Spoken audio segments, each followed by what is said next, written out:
इनेलो विधायक अभय सिंह चौटाला ने बड़ा दावा करते हुए कहा कि हरियाणा में कांग्रेस, भाजपा और जसपा को जनता ने नकार दिया है। अब हरियाणा में इनेलो और बसपा की सरकार बनेगी। रानिया में अर्जुन चौटाला की चुनाव कार्यालय का उद्घाटन किया जाएगा। अभय चौटाला ने भूपेंद्र सिंह हुड्डा और दीपेंद्र सिंह हुड्डा पर जमकर बरसते हुए कहा कि दीपेंद्र हुड्डा ने इनेलो और जसपा को भाजपा की बी टीम कहने पर उन्होंने उन पर जबरदस्त पलटवार किया। उन्होंने कहा कि भूपेंद्र सिंह हुड्डा और दीपेंद्र हुड्डा पिछले 10 साल से हरियाणा की जनता की आंखों में धूल झोंक रहे हैं। राज्यसभा चुनाव में हार के डर से कांग्रेस पीछे भाग रही। वहीं राज्यसभा चुनाव के चलते भी कांग्रेस भाजपा से मिली हुई नजर आई। चुनाव में हार जीत का खेल तो चलता रहता है। कांग्रेस को राज्यसभा चुनाव के लिए अपना उम्मीदवार तो उतारना चाहिए था। उन्होंने कहा कि कांग्रेस पार्टी में बिखराव दिखाई देता है। हरियाणा प्रदेश में हुड्डा झूठ की राजनीति करते हैं। हरियाणा में भूपेंद्र सिंह हुड्डा और उनका बेटा दीपेंद्र सिंह हुड्डा भाजपा के साथ मिलकर राजनीति करते हैं। मेरे खिलाफ बोलने से पहले उन्हें सोचना चाहिए था। आगे भविष्य में अगर हुड्डा परिवार ने कोई दोबारा से आरोप लगाया तो इनेलो की IT टीम करारा जवाब देगी। इसलिए हुड्डा अपनी जुबान पर लगाम लगाए। जिस दिन ये तय हुआ था और अब तो सबको पता था कि चुनाव आएगा, किसी दिन तारीख तय होनी है। इलेक्शन कमीशन ने 1 महीना पहले हरियाणा प्रदेश के लोगों की जान छुड़वा दी। ये लुटेरे महीना पहले लूट के खा जाते इस प्रदेश को और 1 महीने तक लूटते। इसके लिए तो उनका आभार व्यक्त करते हैं और निश्चिंत रहो, अब मजदूर और किसान का आपसी एक गठबंधन है। Baspa Indian National Lok Dal party जो है वो गरीब मजदूर की, किसान की हितैषी है। अब एक नया संदेश देश में जाएगा कि जो मजदूर आदमी अपनी मेहनत से इस देश को विकसित बना सकता है, जो रेलवे के ट्रैक बिछा सकता है, जो हवाई अड्डे बना सकता है, जो मल्टी स्टोरी इमारतें खड़ी कर सकता है, जो किसान इस देश को आत्मनिर्भर बना सकता है अन्न में, ये दोनों इकट्ठे हो गए। अगर ये सारे काम कर सकते हैं तो ये राज नहीं बना सकते। वोट हमारा है, राज बनेगा, कोई नहीं रोकेगा, हम सत्ता में आएंगे। लगातार आप हर जिले का दौरा कर रहे हैं, कितने जिले अब तक कवर कर चुके? टोटल कर दिया 10 के 10 लोकसभा क्षेत्र कर दिए। अब 1 तारीख से फिर मीटिंगें शुरू हमारी, एक दिन में 2 विधानसभा की। कब होगा? बस ये मान के चलो 5 तारीख से नॉमिनेशन शुरू है और 4 या 5 को हम सारा फैसला कर देंगे। अपने अपने किस को लड़ाना है तय कर देंगे। आप एलनाबाद से लड़ेंगे? तुम्हें तो और बता, तू कहाँ से लड़ना है? कोई और जगह से लड़ना था, आप बता दे। एलनाबाद के अलावा है? एलनाबाद के अलावा एक जगह से और भी लड़ सकता हूँ, 2 जगह से लड़ूंगा।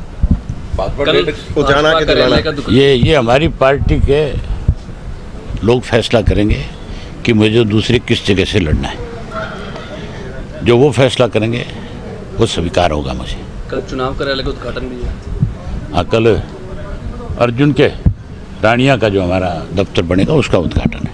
उचाना जुलाना में डिमांड है आपकी, चर्चाएं हैं। अब बताया ना कि जो फैसला हमारी पार्टी के लीडर करेंगे वहीं से लड़ लूँगा। कांग्रेस की स्थिति कैसे देखते हैं? कांग्रेस दावा कर रही है सरकार बनाने का। थोड़े दिन तो देख, 5-4 दिन, फिर तुम खुद ही आओगे, कहोगे कि कांग्रेस का तो मलियामेट हो गया। सीएम भी भागदौड़ कर रहे हैं काफी। लेटर लिख रही है सीएम भी काफी भागदौड़ कर रहे हैं। कौन सा सीएम? नायब सैनी। अब तो कार्यवाहक चीफ मिनिस्टर है, चीफ मिनिस्टर थोड़ा ही है। नहीं, मीटिंगें ले रहे हैं। मीटिंग तो लेगा, उसका काम है, लेकिन वो तो बेचारा बना ही 4 महीने के लिए था।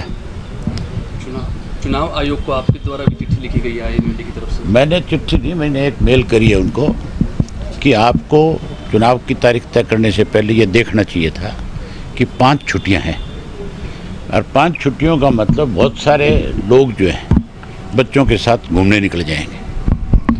जब घूमने निकल जाएंगे तो फिर मतदान में 15% से 20% लोग वंचित रह जाएंगे।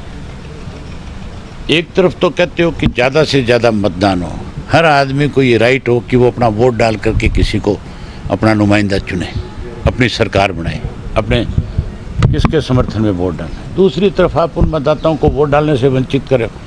बच्चों के आगे माँ बाप मजबूर है। आजकल जो बच्चे स्कूल गोइंग है वो अपने माँ बाप से कहते हैं कि हमारा लोक वीकेंड है, आप हमें लेकर के चलो, हमें घुमा करके ले आओ, और माँ बाप को मजबूर होकर जाना पड़ता है। इसलिए इलेक्शन कमीशन को इस पर विचार करना चाहिए।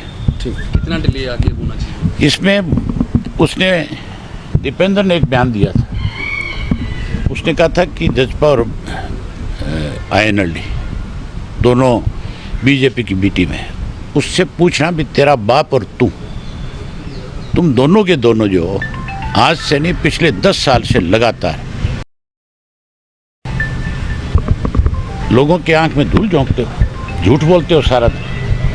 सबसे बड़े गद्दार इस प्रदेश के अगर कोई है तो ये दो लोग हैं जो लगातार भाजपा से मिलकर के भाजपा को मदद करते हैं।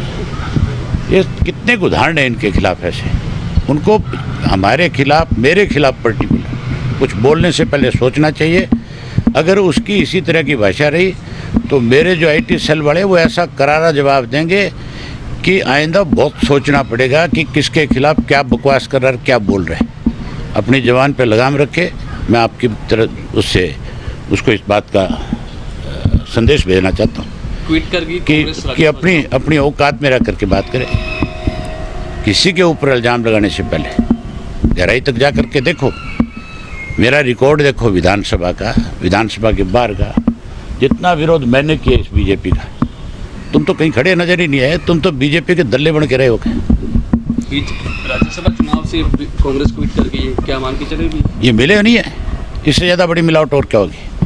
किसी को भी खड़ा करते हार जीत तो होती है। तुम अपने वोट तो घेर के दिखा देते हमें, तुम्हारा पता लग जाता, तुम्हारी औकात का पता लग जाता। तुम किसी को खड़ा करते, तुम्हारी पार्टी में बहुत बड़ा बिखराव नजर आता, उससे डर के भागे हैं।